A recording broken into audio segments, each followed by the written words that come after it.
به نام خدا. سلام، من ابوالفضل شاهی هستم و توی این ویدیو میخوایم با هم یک پروژه در مناسبت شب یلدا با هم ایجاد بکنیم که یک پروژه تبلیغاتی هستش برای شب یلدا.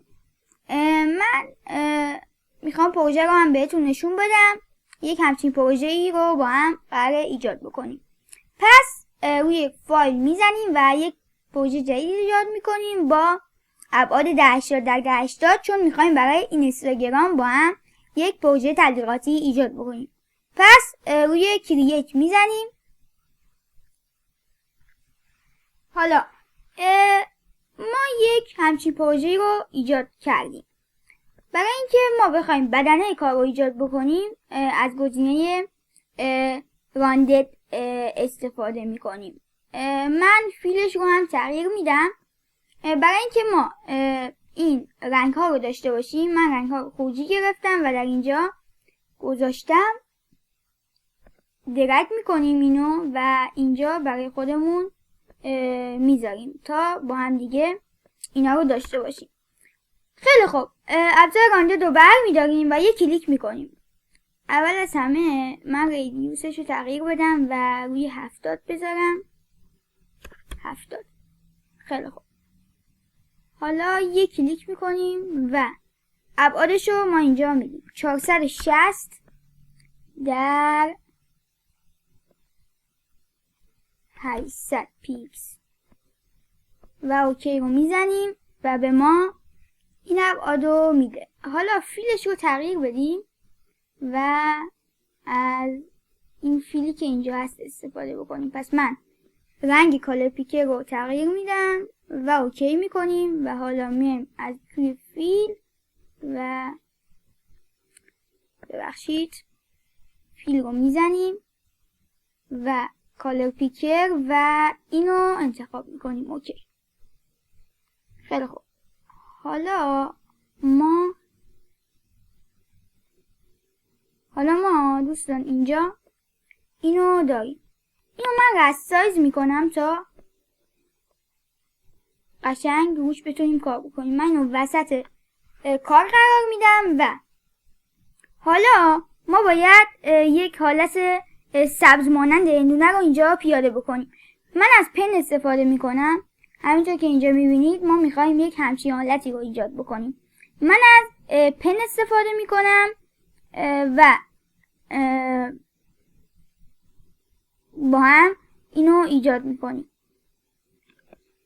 خیلی خوب، برمیگردیم به فایل خودمون و از پن من میخوام از این قسمت تقریبا یک کلیک میکنم و میام دوباره به این ور و یک کلیک دیگه میکنم و اینجا درگ میکنم. تقریبا وسط کار اینو قرار میدم به این حالت.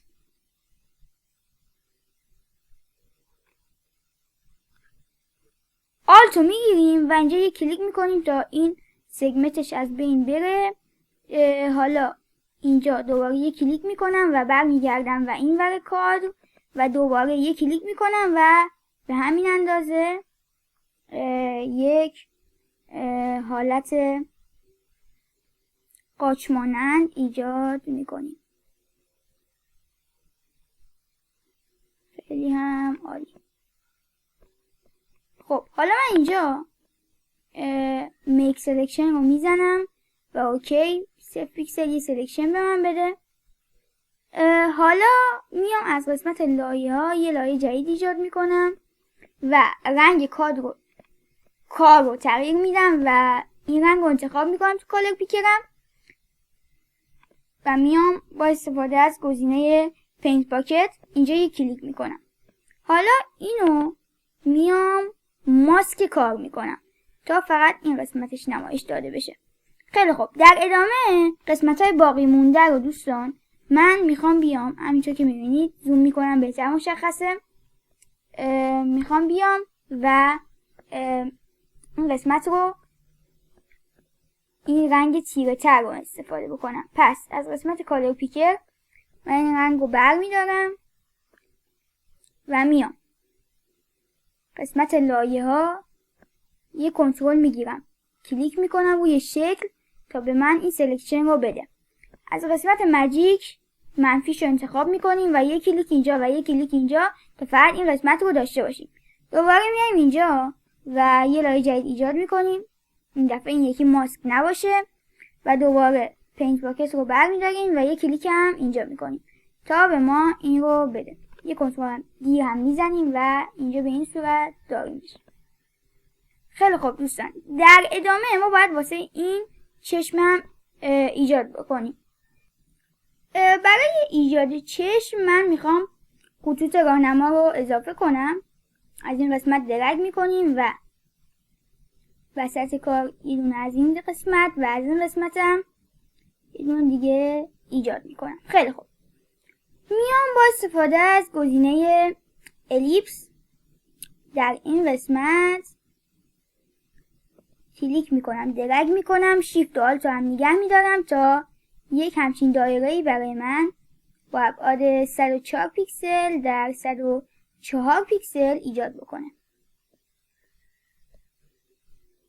حالا ما باید رنگ این رو تغییر بدیم. پس از قسمت فیل رنگش رو قبل از اینکه تغییر بدیم برداریم، یا نه نیازی نیست، رنگ سپیده. میام و رنگ سپید رو برای این کار انتخاب میکنم. خیلی خوب، یک الیپس دیگه هم باید به وجود بیاریم در اینجا. من دوباره درگ میکنم، آلت و شیفت رو نگه میدارم و میخوام یه الیپس با اندازه 74 پیکسل یا شایدم 80 پیکسل برای من ایجاد بکنه. حالا رنگ فیل رو تغییر میدیم به همون رنگ سیاه برای اطمینان که سیاه نبود. خیلی خوب، سیاهش میکنیم و با استفاده از موو تول این رو من جابجا میکنم و اینجا قرار میدیم کمی بالاتر در این قسمت. خیلی هم عالی. کمی پایین‌تر بیاریم. خیلی هم عالی اینجا. و برای چشم یک سایه یه همچین شکلی هم میخوایم ایجاد بکنیم. پس من دوباره میام الیپس رو برمیدارم و درگ میکنیم و شیفت آلت رو هم نگه داشتیم. ابعادش رو هم 114 پیکس در نظر میگیریم و رنگش رو من میخوام سیاه بکنم تا سایه بدیم بهش. اوپاسیتیش رو میخوایم کم بکنیم. در قسمت لایه ها من اوپاسیتی این رو میام کم میکنم و 30% قرار میدم و با استفاده از موو تول کمی جابجا میکنم و اینجا قرار میدم. یکم پایین. باید بازی بکنید تا این دستتون بیاد. خیلی خوب، من از این 3 تا لایه یه کپی میگیرم. اگر بیایم اینجا مشخصه هر کدومو که میزنم اون خاموش میشه، فقط این اومده اینجا. اینو من جابجا میکنم و اینجا میارم. خیلی خوب، این 3 تایی که خاموش کردم همین 3 تا لایه چشم ما هستن. من این 3 تا رو انتخاب میکنم، تو یک پوشه میبرم تا بهتر باشه.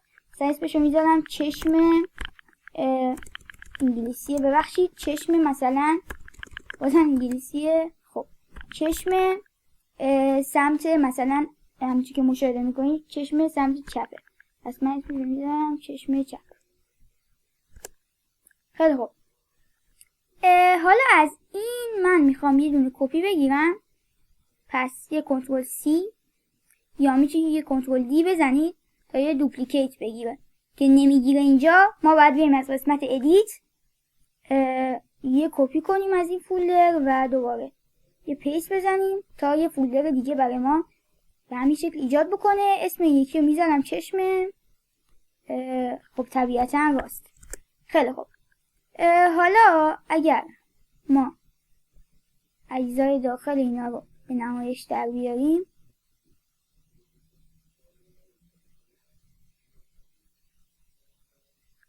اینجا این باید بیاد بالاتر تا درست بشه. خیلی خوب. چشم راستش هم به همین صورت جابجا شده. خیلی خوب. من میخوام چشم راست رو جاشو یکم تغییر بدم، پس کنترل میگیرم تا همه لایه ها با هم جابجا بشن و این باید یکم برعکس بشه. پس میام از قسمت ادیت و قسمت ترانسفورم و یه هاریزانتال میزنم بهش تا یک جابجا بشه. خیلی خوب. اینو ما باید کنترل رو بگیریم. کنترل نگرفتم. باید روی این پوشه کلیک بکنیم و کنترل رو بگیریم تا به یک اندازه جابجا بشه. اینجا قرارش میدم من. خیلی خوب. باید یک دهانم برای این ایجاد بکنیم. پس من میام با استفاده از چی؟ با استفاده از یه الیپس در این قسمت یه درگ میکنم. آلت و شیفت رو هم میگیریم و به اندازه تقریبا تا وسط های این چشمه باید بیاد. البته این ابعادیه که من میپسندم و ابعادی که شما دوست دارید مطمئنا متفاوت از این هستش.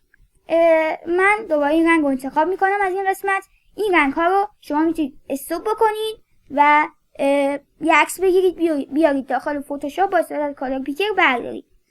موضوع خاصی نیست. فیل رو میزنم و اینو از این قسمت برمیدارم تا به این رنگ در بیاد. خیلی هم عالی. حالا این باید نصفه بشه دیگه، درسته دوستان؟ ما یک دایره نمیخوایم اینجا قرار بدیم. پس من اینجا یکم بالاتر اینو درگ میکنم و یک همچین ابعادی، خیلی هم نباید دهانش خیلی چیز باشه، یک همچین حالتی رو بهش میدیم. من میام و رنگ اینو رنگ کار میکنم. رنگ کار چه رنگی بود؟ یه همچین رنگی بود دیگه. پس میام این رنگ رو دوباره اگه بخوام بردارم میام و فیلش رو به این رنگ تغییر میدم. خیلی هم عالی. حالا در قسمت لایه ها ما میتونیم برای اینکه بهتر باشه کارمون این دوتا دوباره افتادن توی ماسک، باید از ماسک خارجشون کنیم. از ماسک خارج کنیم. این دوتا رو اول یه رست سایز میکنیم و بعد با هم مرج میکنیم تا تبدیل به یه لایه بشن. اسمشو میذارم دهان پشت مثلا. پشت. بله. حالا باید یک حالت دندون مانندی هم براش به وجود بیاریم. پس من در ادامه واسش یه دندون به وجود میخوام بیارم. برای این کار دوباره باید از همین الیپس استفاده بکنیم، اما با این ویژگی. اگر اینو بیاریم بالاتر، مثلا این قسمت یه درگ میکنیم و یک همچین حالتی به وجود میاریم. حالا این کمی کوچیک اومد. من دوباره اگر بگیرم از این قسمت مثلا، خیلی هم عالی.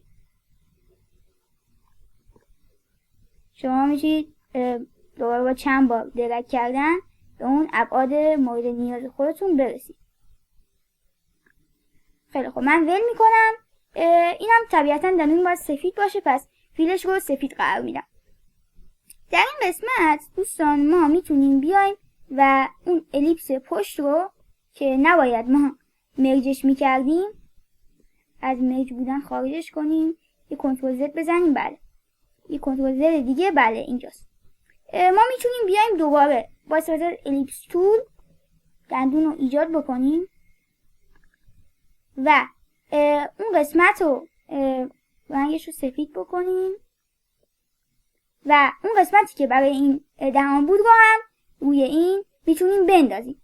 پس میتونیم از قسمت لایه ها دوستان و این لایه قرمز رو بالاش قرار بدیم. اگه اینجا بود فقط دهان رو میپوشون، پس اینو میندازید بالا تا این قسمت رو هم بپوشونه.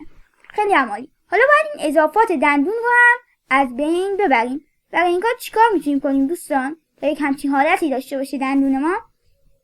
میتونیم بیایم با استفاده از دوباره یه دونه الیپس دیگه، یه کنترل سی یه کنترل وی که نمیشه دوباره چون داریم ضبط میکنیم، سی وی اینو ما میتونیم بیایم درگ بکنیم و اینجا همین حدود رو قرار بدیم.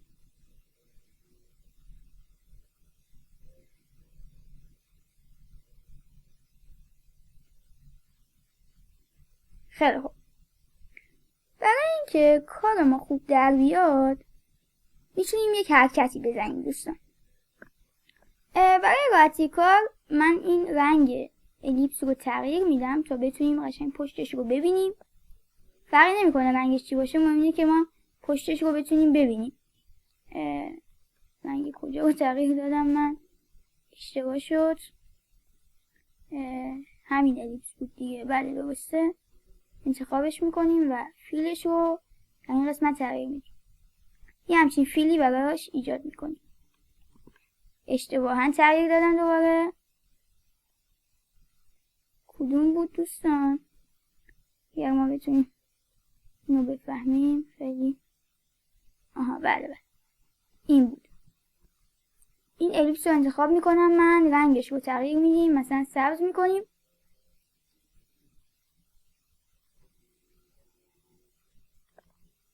برای اینکه رنگش سبز بشه، چون این از حالت شی بودن دیگه خارج شده، از قسمت کالر اوورلی من استفاده میکنم. یه رنگ سیاه بهش میدم تا قشنگ معلوم باشه. خیلی خوب. حالا چشمیشو هم میزنیم تا فعال بشه. اوپاسیتی چرا انقدر کمه؟ خیلی خوب مهم نیست. میتونیم بیایم و این دندونمون رو میخواستیم کوتاه‌تر بکنیم. برای اینکه کوتاه‌تر بشه دوستان ما میتونیم اوپاسیتیش رو کمتر بکنیم تا بتونیم ببینیم پشتش چه خبره و چقدر از دندون دیده قراره بشه. من میخوام در همین حد از دندون برای من دیده بشه. یکم بالاتر، در این حد کافیه. پس میام دوستان حالا این گزینه ماجیک رو انتخاب میکنم، این لایه دندون رو انتخاب میکنم و یک کلیک روش میکنم و حالا یک کلیک راست و کاتش میکنیم. کات نمیشه. اول از همه باید بیایم رستایزش بکنیم برای اینکه کات بشه. حالا گزینه کات رو میزنیم. بله کات میشه و اینجا قرار داده میشه. من اینو توی سطل آشغال راهی میکنم و حالا این الیپسی که به وجود آوردیم رو میتونیم حذف بکنیم به همین راحتی. خیلی خوب.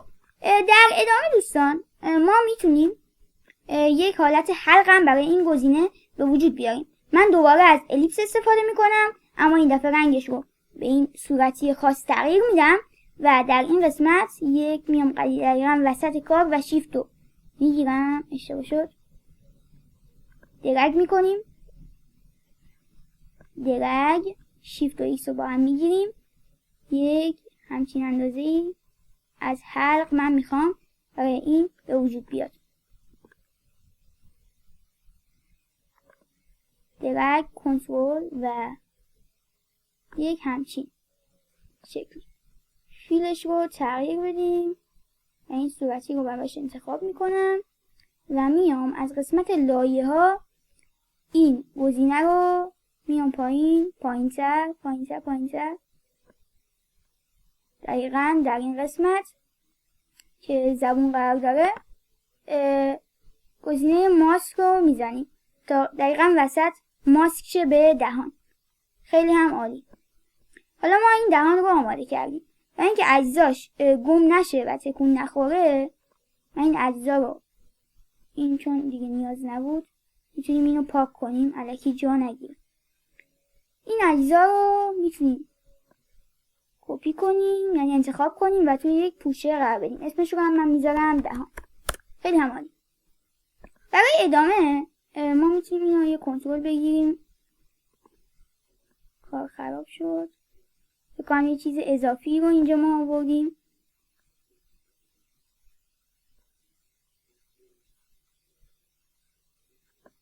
چون اگر چشمیش رو بزنیم این گزینه قهوه‌ای هم پاک میشه. پس ما این رو اشتباهاً وارد فایل خودمون کردیم.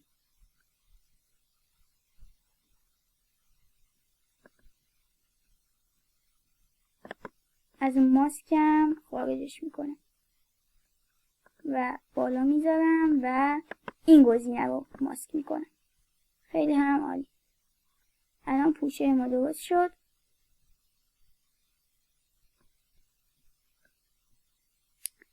چرا داره ما رو اذیت میکنه؟ اینو من میارم و اینجا قرار میدم و دوستان من اینو درست میکنم و دوباره ادامه رو بهتون نشون میدم. خیلی خوب دوستان، من این لایه زیرین رو به اینجا آوردم. اگر ما چشمی دهان رو بزنیم دهان برای ما حذف میشه. ما میتونیم یکم جابجاش بکنیم با استفاده از موو تول و اینجاها قرار بدیمش. خیلی هم عالی. در ادامه دوستان ما میتونیم یک حالت دونه برای این هندونه خودمون به وجود بیاریم. برای این کار میتونیم از دوباره یک راندد استفاده بکنیم. راندد نه، چون نمیخوایم تیز باشه، یعنی میخوایم تیز باشه. این گزینه راندد تیز نیست گوشاش. پس میتونیم از یک رکتنگل تول استفاده بکنیم. رکتنگل رو من برمیدارم و یک همچین حالتی برای دونه ایجاد میکنم. خیلی هم عالی. یک همچین حالتی خیلی بهش طول ندیم چون میاد بالا و کار رو خراب میکنه. و خب فیلش رو هم طبیعتا سیاه قرار میدیم چون دونه همواره سیاهه. و من اینو یک کلیک راست میکنم و رست سایزش میکنم. از قسمت لایه ها اسمشو میذارم من دونه و خب میام یه کنترل تی میزنم روش و از این قسمت آپشن بار قسمت وارپ گزینه بالگ رو انتخاب میکنم و اگر زوم کنیم که بهتر مشخص باشه پنجره لایه ها رو هم ببرم اونورتر. خیلی خوب. دونه رو من یک همچین اندازه‌ای بهش میدم و اوکی میکنم.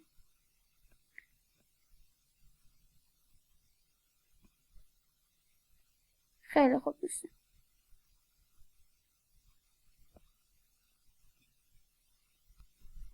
خب ما باید از این دونه چند تا ایجاد کنیم و دوروبر این هندونمون قرار بدیم.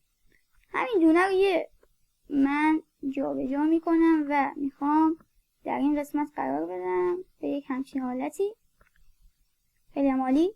یک کنترل سی، یک کنترل وی که طبق اون مشکل قدیمی ما از این قسمت عمل میکنیم.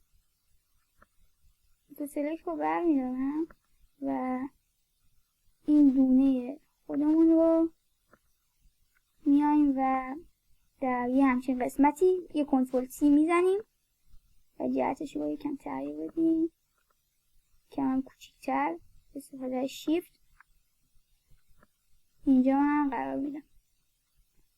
دوباره چون کپیش داریم دوباره این دفعه فقط پیست میکنیم و دوباره یه کنترل تی کمی کوچیک کم جابجایی و اینجا قرار میدم و دوباره چون که داریمش دوباره یه دونه دیگه من میفرستم یه کنترل تی میزنم و جهتش رو تغییر میدم و کوچیکش میکنم و اینجا قرارش میدم. برای زیباتر شدن کار ما میتونیم از این قسمت سایه ها در انواع اقسام این هندونه قرار بدیم. پس من هم میتونم از این دایره کپی کنم دوباره استفاده کنم، هم که اینو جدید ایجاد کنم. خب من از همین دایره استفاده میکنم. آخر سر میتونیم یکم شدتش رو کمتر بکنیم. پس من میام از قسمت ادیت از همین یه کپی میگیرم و تو سلکت رو برمیدارم و اینجا پیست میکنم. خیلی عالی. این دوباره شلوارش زد بیرون. ما میتونیم اینو بعداً دوباره درست بکنیم. یه کنترل سی بزنیم. من اینو کوچیک کنم و اینجا قرار بدم. خیلی عالی. دوباره میایم یکم پایین تر از قسمت ادیت، پیست، کمی کوچیکتر اینجا مثلا، کمی کوچیکتر اینجا قرار میدم. دوباره یه دونه دیگه.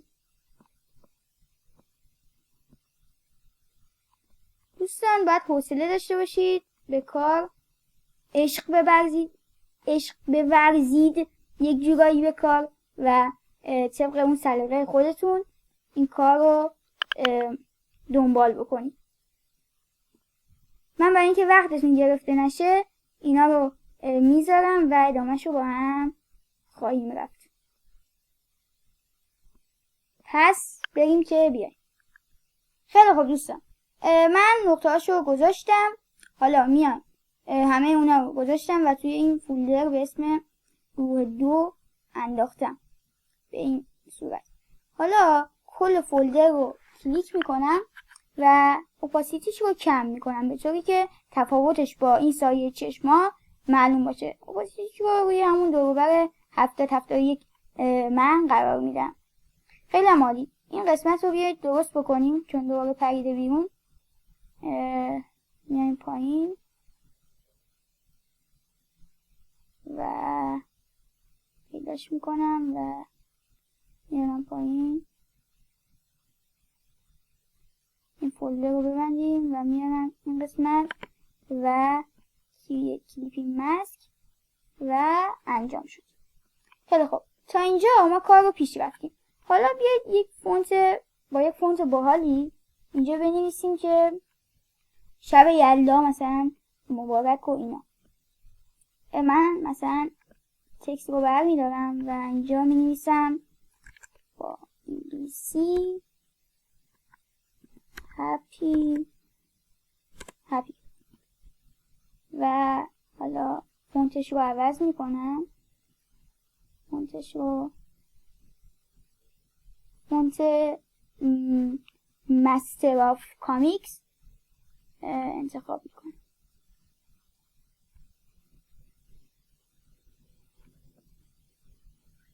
رنگش هم سفید میکنم. خیلی خوب. حالا با یه فونت دیگه ببینیم اینا کجا داره قرار میگیره که اگه جایش رو قرار میگیره. نه جاشم اوکیه.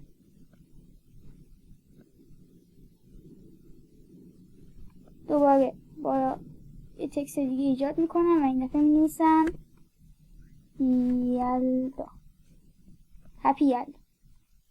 و خب رنگ این یکی رو عوض میکنیم و من این رنگ قرار میدم که اینجا دوباره از قبل قرار دادم. یلدا رو کمی بزرگتر بکنیم، مثلا این هوا و اینجا قرار بدیم. آره. این هپی رو هم اینجا قرار بدیم، هپی یلدا، و هپی رو بندازیم بالای یلدا. خیلی هم زیبا.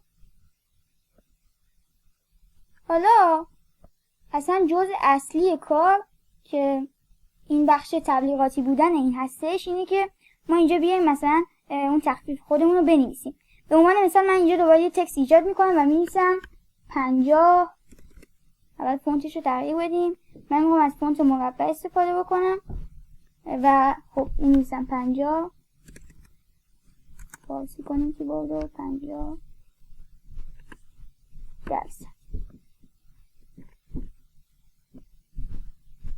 5 صفرشم فارسی کنیم. دوستان اجازه بدید. خیلی خوب. صفرشم فارسی، درصدش رو هم پاک کنم و بیام از قسمت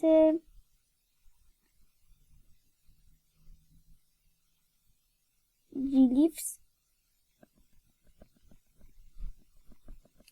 و درصد رو انتخاب بکنم، چون اکثرا مشکلی که توی این فونت های فارسی هستش اینه که این آپشن های اضافه رو خوب نمایش نمیده. بنابراین ما باید بیایم اینجا خودمون به صورت دستی پیدا بکنیم و اضافه بکنیم. درصد خیلی هم عالی. افتاد اون طرف، من اینو جابجا میکنم و میندازم این در کار.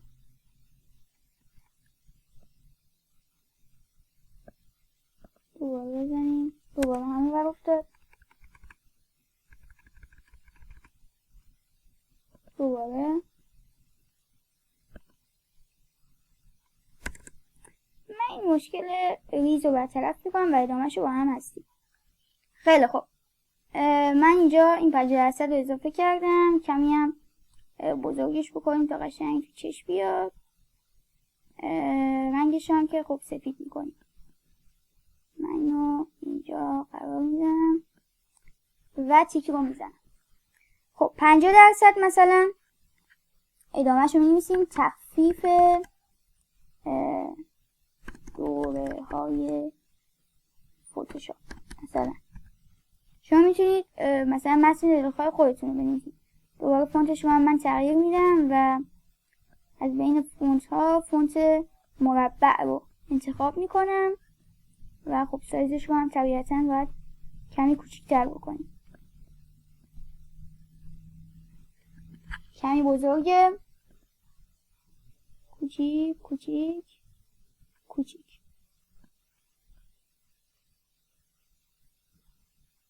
خیلی عالی.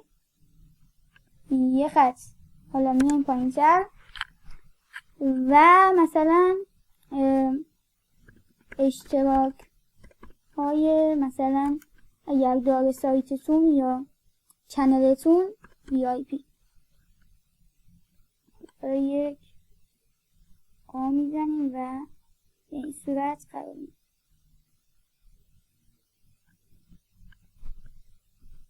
خیلی عالی. 50% رو همین کم بیارید پایین‌تر و اینجا قرار بدید. خیلی عالی. کنترل 0 میزنیم و ما پروژه‌مون آماده شد. حالا میتونید برای زیبایی کار یک بک‌گراند هم برای پشتش بذارید. حالا که تمام شد من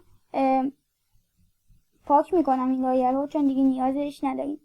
حالا میتونیم بیایم یک دونه بک‌گراند هم برای پشتش بندازیم. پس این کل کار رو من یک انتخاب میکنم و توی یک فولدر میندازم. اما قبلش بیاید یک حالت چیز بزنیم، چی میگن، یک حالت سفید، یک حالت روکش سفید روی کار ایجاد بکنیم. برای این کار دوستان ما میتونیم از همین الیپس تول استفاده بکنیم.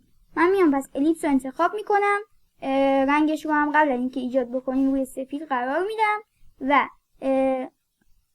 به این صورت یه درگ میکنیم و یک همچین حالتی رو برای کار ایجاد میکنم من. و میتونیم بیایم از قسمت لایه ها، کجا ایجاد شد، این پایین بیاریمش بالا، چون نباید ماسک بشه اصلا و باید روی همه کار ایجاد بشه. پس میتونیم اینو بیاریم بالا همین صورت و اینجا قرار بدیم. میتونیم کل این لایه های قبلی رو انتخاب بکنیم، توی فولدر رو اندازیم و اسمش رو بذاریم مثلا همه و این گزینه رو اپاسیتیش رو کمی کم بکنیم، مثلا در حد 40% و از گزینه سافت لایت استفاده بکنیم تا یک همچین مدلی رو به کار ما بده. میتونیم با استفاده از این اول رست سایز بکنیم. میتونیم با استفاده از به عنوان مثال یه کنترل تی بزنیم، این رو کمی مثلا حالت بدیم که زیباتر هم بشه، کمی کجش بکنیم. خیلی خوب، حالا ما میتونیم اون حالت چوب رو هم به کار خودمون اضافه بکنیم. اجازه بدید من فایل چوب رو بیارم و ادامه رو با هم باشیم. خیلی خوب دوستان، من فایل چوب رو هم اینجا قرار دادم. همه لینک این رو هم براتون در قسمت دیسکریپشن حتما میذارم. میتونیم یه کنترل A بزنیم و یه کنترل C بیایم در این قسمت و در قسمت لایه ها یه کنترل V بزنیم. کنترل V، خیلی هم عالی. یه کنترل تی بزنیم، یه کنترل صفر رو بزنیم و کوچیکش کنیم و یه کنترل صفر رو بزنیم و دوباره کمی بزرگش کنیم و همینجا قرار بدیم. حالا در قسمت لایه ها باید اینو بیاریم زیر کل لایه ها قرار بدیم به این صورت. این گزینه حالت حاله نور رو هم چون روی چوب میفته میتونیم دوباره ماسک کنیم به کار که فقط روی این برای ما بیفته. حالا میتونیم به این گزینه یک حالت سایه بدیم با استفاده از دراپ شادو. یه دابل کلیک میکنم، لایه استایل میاد، دراپ شادو و اپاسیتی 35%، سایز 9% هم اوکیه، 8% و اسپید هم که نیازی نیست و اینجا قرارش میدم. خیلی هم عالی. حالا میتونید برای تخفیف های شب یلدا این بنر رو درست بکنید و در اینستاگرام یا حتی تلگرام و یا سایر شبکه‌های اجتماعی استفاده بکنید و تبلیغ ها و یا اون تخفیف های خودتون رو به مشتریای خودتون اعلام بکنید که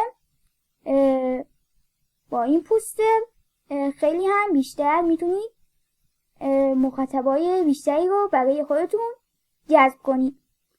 ایده این کار از من نبوده دوستان، من ایده این کار رو از یک سایت که اسمش فریپیک هست گرفتم. یکی از بنرهای خوشگل سایت فریپیک بود که من این ایده رو ازش گرفتم و تا دیدمش یک همچین ایده‌ای به ذهنم اومد و خب دهنش کلا با این فرق داشت. من این دهن رو خودم ایجاد کردم و خواستم یه کمی گوگلی تر دیده بشه.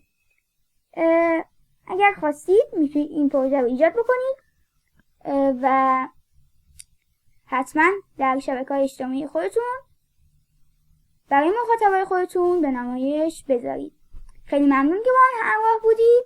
تا پروژه دیگه شما رو به خدای بزرگ میسپارم. خدا نگهدار.